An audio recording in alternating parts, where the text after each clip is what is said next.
ওই যে আমাদের ফুরফুরা শরীফের একটা পীর সাহেব আছে, ওনার নাম আব্বাস সিদ্দিকী। ও বিশাল বড় কমরেড, কি বললাম বুঝলেন না? পশ্চিমবাংলার ক্ষমতায় চলে আসছিল কিছুদিন আগে, কিন্তু জানি না পীর সাহেব কি দোয়া করেছে, একটা মাত্র সিটে দাঁড়িয়ে আছে। ওটাও মনে হয় পেত না, মান সম্মান আল্লাহ বাঁচিয়েছে হয়তো, যাই হোক। তা উনি কিছুদিন আগে বক্তব্য রাখতে রাখতে বলছে, তোমরা সবাই আমার মুখের দিকে দেখো, ছোট ছোট পাপগুলো ক্ষমা করে দেওয়া হবে। মনে মনে ভাবছি তোমার পাছার চামড়া তুলে দিতে হবে। বিয়াদব কথা করে, তুমি কে? তুমি কে?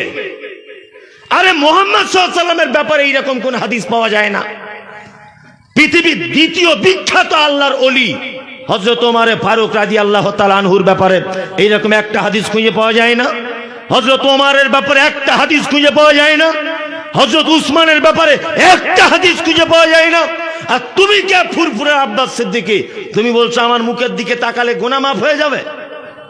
কখনো বলছো আমার নামে দরুদ পড়ো, বদমাইশি করার জায়গা পাও না। হযরত ওমরের জামানায় যদি হতো, হযরত উসমানের জামানা যদি হতো, হযরত আবু বকরের জামানা যদি হতো, তাহলে এদের সব গর্দান কাটা যেত, একজনা বাঁচতে পারত না, একজনও বেঁচে থাকতে পারত না। বদমাইশির একটা সীমা থাকা দরকার। সব মুনাফিক, মুখে বলে নবীকে ভালোবাসি,